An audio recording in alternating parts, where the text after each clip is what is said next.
As of 2023, 60% of the population of the county I live in is white. A little more than a quarter are Hispanic, 8% are Black, and the Asian community is around 5%. Based on these numbers, you might be able to get a sense of who I grew up around. I was one of a handful of Asians at my high school. I was the token Asian kid. However, I went to one of the most diverse schools in the area. My high school was in a low-income area of Reno. I had classmates from so many different ethnic backgrounds. Tongan, Samoan, Afro-Latino, Puerto Rican, Salvadorian, Filipino, and Indian, to name a few. So where did the large percentage of white people from earlier go? They were at the other schools. The white people at my high school were called trailer trash by outsiders, but the people I knew were far from the term people deemed them. The high school I went to had a perception of being troubled.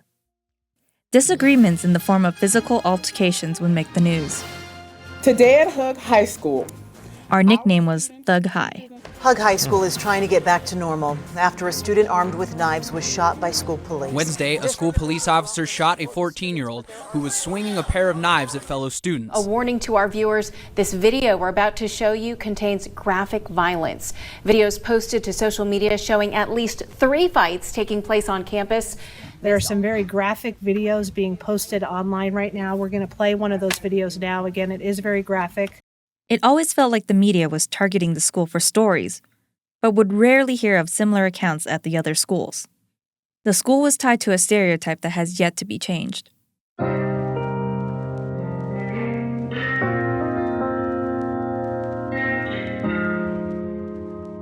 It bothered me that people, outside looking in, didn't understand and fell victim to rumors.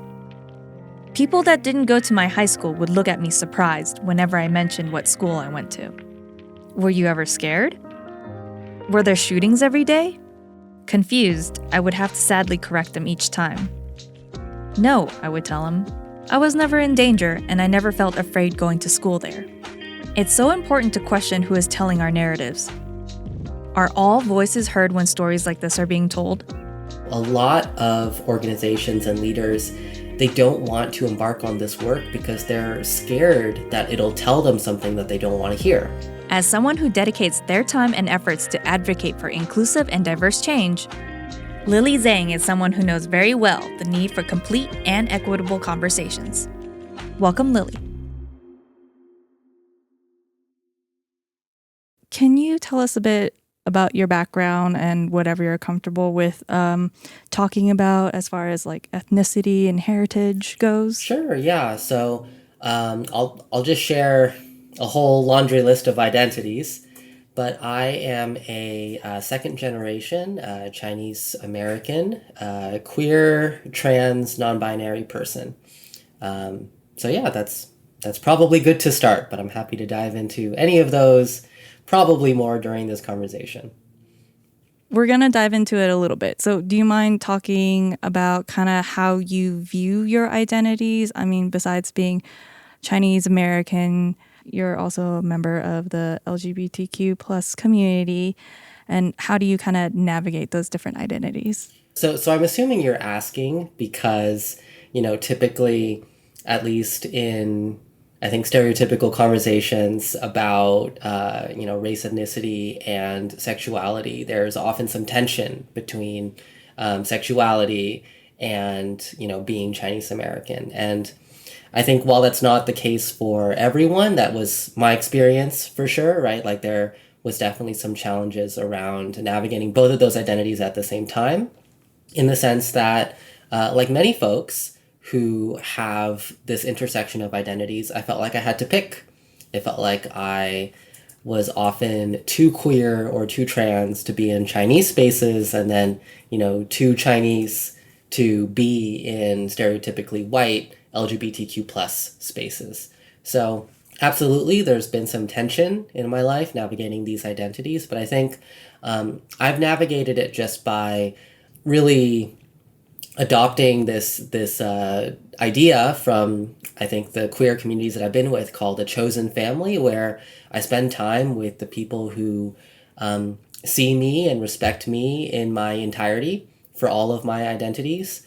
And, it helps that in that list are also other queer, trans, Chinese American people, right? So that's, of course, helpful. But in general, the people that I spend time around are folks who don't force me to pick. I can be everything and all of myself, however I want to show up. And it's been really positive. And I'm lucky and I'm grateful to have had a community like that for the better part of probably a decade or more at this point. So your chosen family supports you in your life. How about your non-chosen family, only if you're comfortable? Sure. So we're on pretty good terms, honestly, and that was not always the case throughout my life. So, yeah, I would say that we had a lot of conflict when I was younger, especially when I was navigating coming out and, exploring aspects of my sexuality and my gender identity. I came out pretty early, so, well, it feels to me pretty early, but now, in 2024, there are kids who are coming out when they're 5 or 6, and I didn't come out that early, but I came out in high school, which for me was around a time when there just weren't any trans people in the media. There weren't, I didn't have any trans role models who looked like me. I didn't have any trans role models in general, and I didn't have any queer role models either. So it felt to me like I was the first, and I was the first that my family had interacted with as well. And I think there were just a lot of unfortunate misconceptions, and, there was conflict. It was a tough time for me. It was a tough time in my life. It was hard for my family, and we were not on great terms for many years.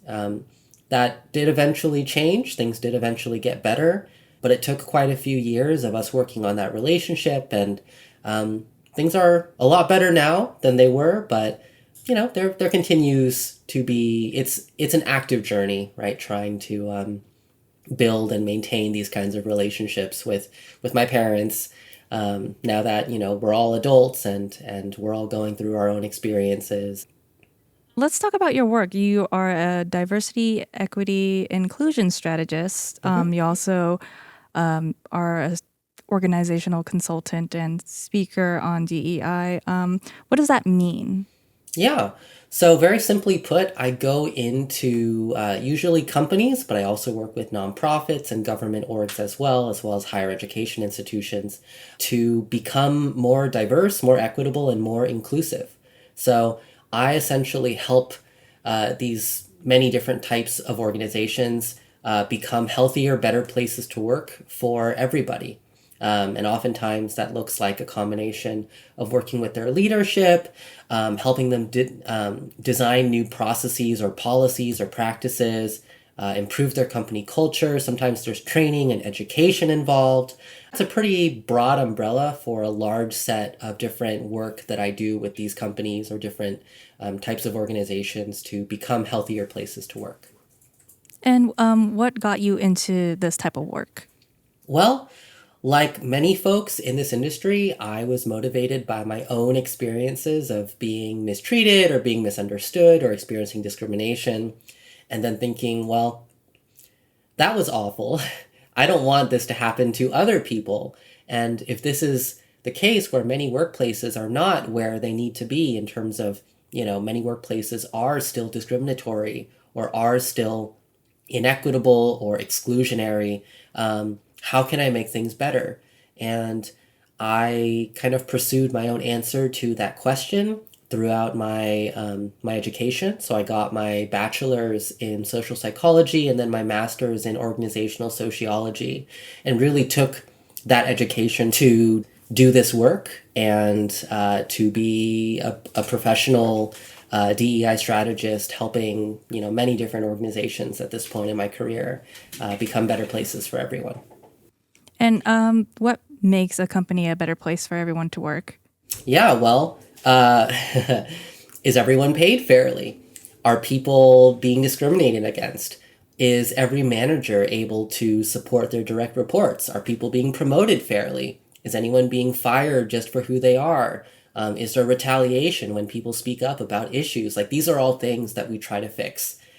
So when a company is a good place to work, people are happy to go to work. People are satisfied with their careers. They feel like there's good upward mobility. They feel like they're being paid fairly. They enjoy, talking with their colleagues. They feel like they're doing challenging work. They feel like they have a connection to a broader sense of purpose, like they're doing work that creates a positive impact on the world. I can keep on going, but these are the hallmarks of healthy workplaces that I think all of us, at least, in some degree, aspire to. Like, we all want to feel good about the work that we're doing, and we all want to feel good about going to work. So that's ultimately the work that I'm doing, just to help people have those experiences and to build workplaces that are better. And what are some of the biggest challenges you've seen working with organizations adopting DEI? Yeah, it's a good question. I think the biggest challenge I've seen is what I call fear of finding out. So a lot of organizations and leaders, they don't want to embark on this work because they're scared that it'll tell them something that they don't want to hear. Many leaders that I work with start off from this place of not knowing. They just start off from this place of being ignorant about the workplace around them.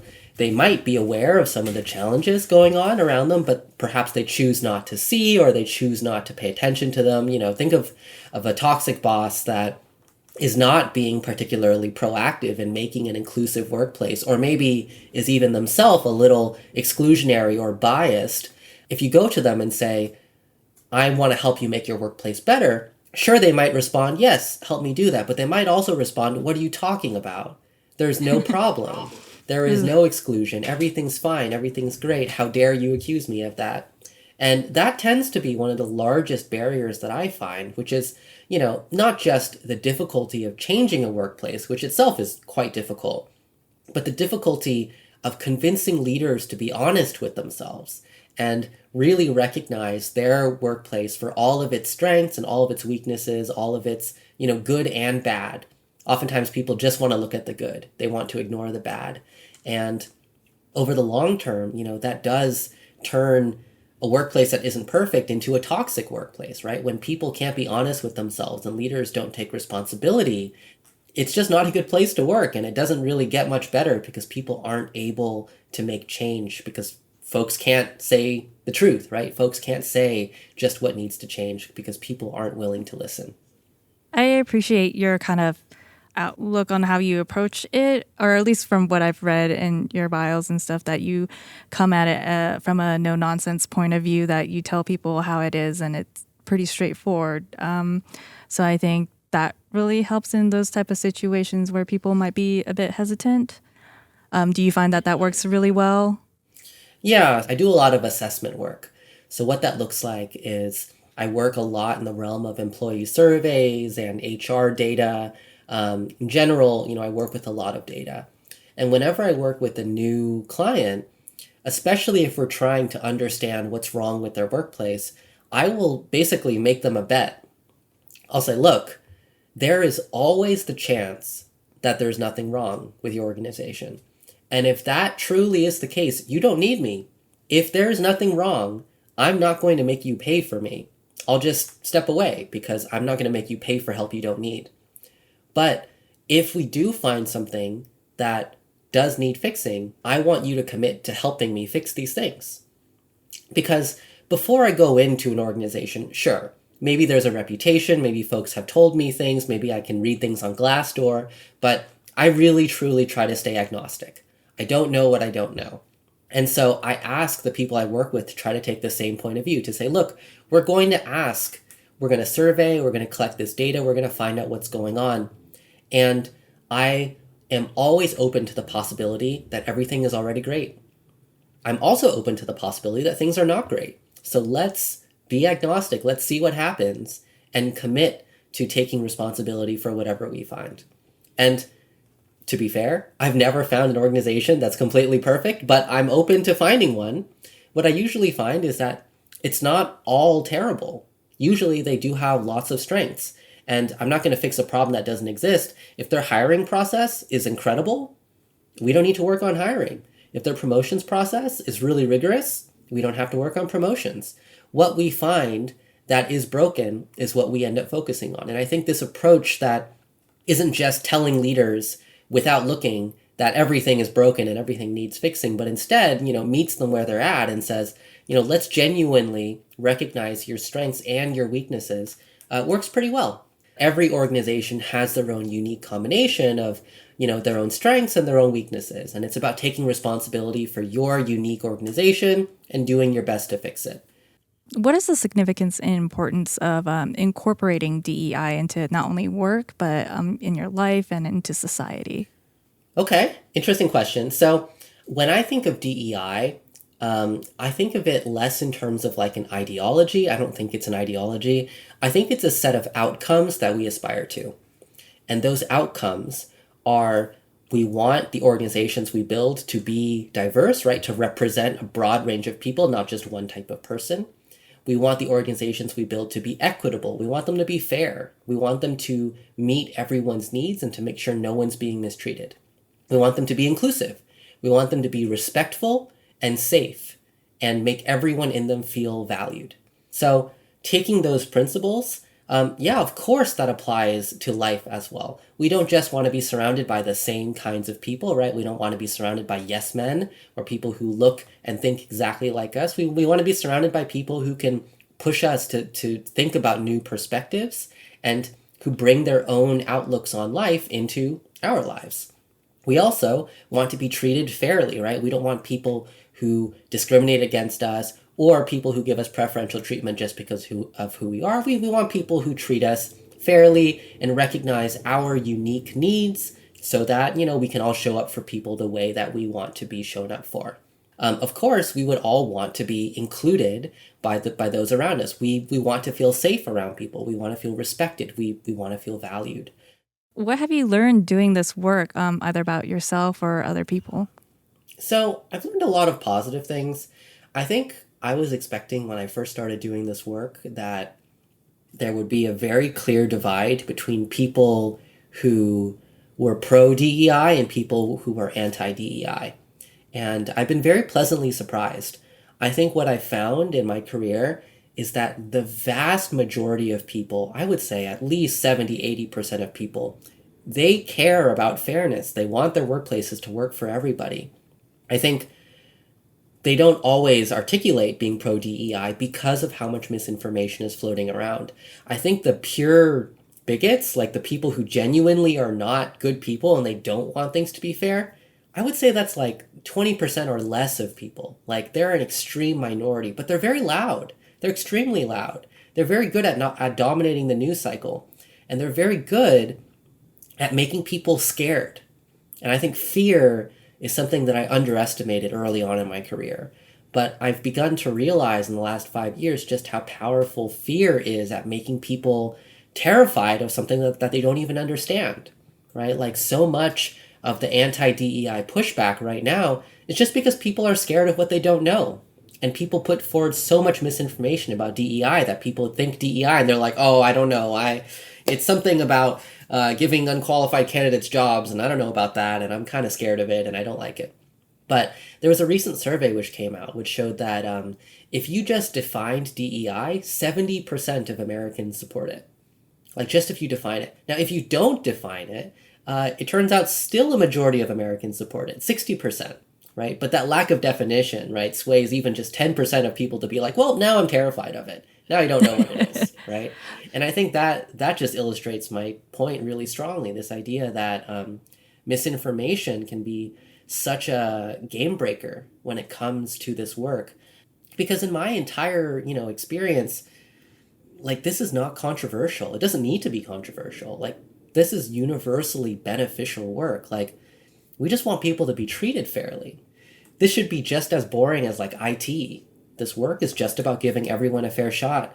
I think the sooner we all recognize that, I think the better for everyone.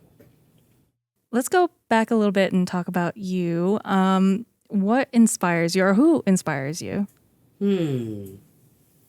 This is a really interesting question because I did not grow up with too many role models. I was talking about this a little earlier, right? Like I did not have too many people in my life who I could look up to and be like, when I grow up, I want to be just like you. And so I feel like a lot of my experience of becoming, self-employed and a professional and all that was trying to find inspiration from weird places, right? So I don't know, like I'm inspired by Yuri Kochiyama, for example, right? Like famous Asian American activist. But I'm also inspired by my random friends who I hang out with, who are really good at persevering and working hard on the stuff that they care about. So I wouldn't say I have like a role model in the sense that a lot of people do. Like I don't aspire to be like any one person. It's rather that like I see all the people in my life who are all trying hard in their own ways, and I just want to be a little bit like all the people who I care about and respect, and I hope that they might want a little bit to be like me as well. I don't know, this is a weird answer, right? Like I never feel like I have a role model in the traditional sense because I've never tried to model myself after any one person. I've always been me, and I've always tried to be the best version of me that I can possibly be, and that's kind of how my career's gone and how my life has gone. So, how does being an American or Chinese American feel to you? Well, I think when I think about being Chinese American, I think a lot about Helen Zia's research into Vincent Chin and the murder of Vincent Chin. She's a historian. She's talked a lot about Chinese American identity, and I think it's just really fascinating because I've spent a lot of time researching Chinese American history, and I feel like, especially right now in this time and place, right, like Chinese American as a concept has always been very fluid. Like identity has shifted and changed over the years.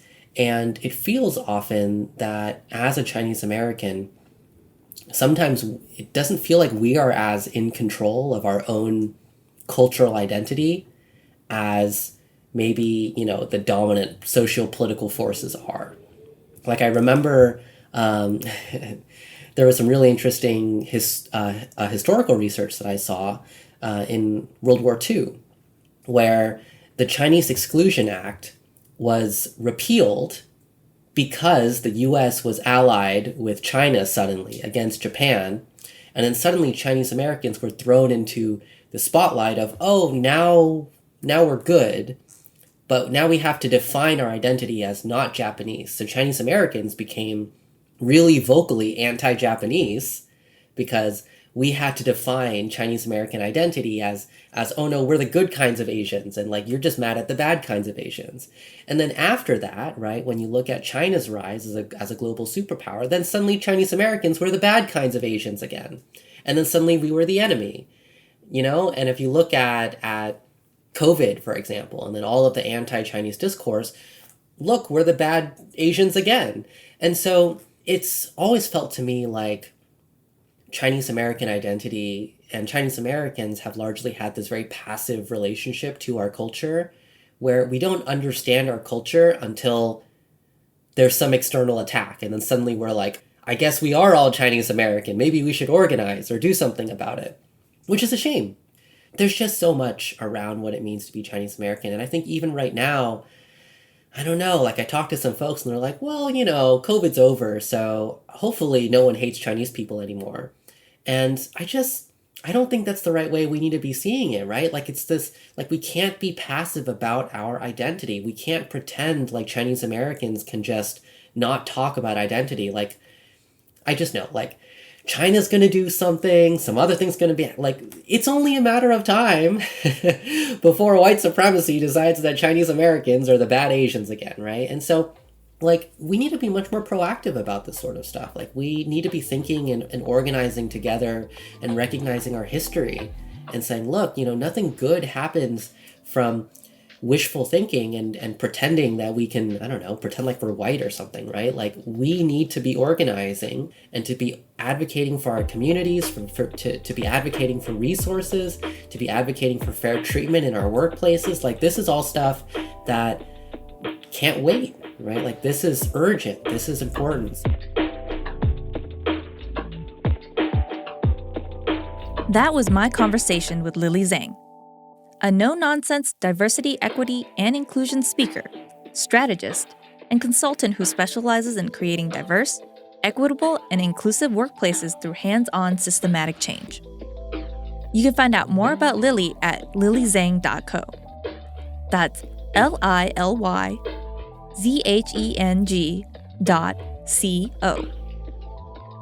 For more information on this episode and the series, head to pbsreno.org/Refugee's Daughter. And a special thank you to Lily for joining the show.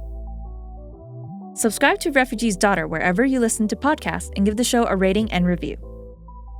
I'm Christina Lee, and thanks for listening.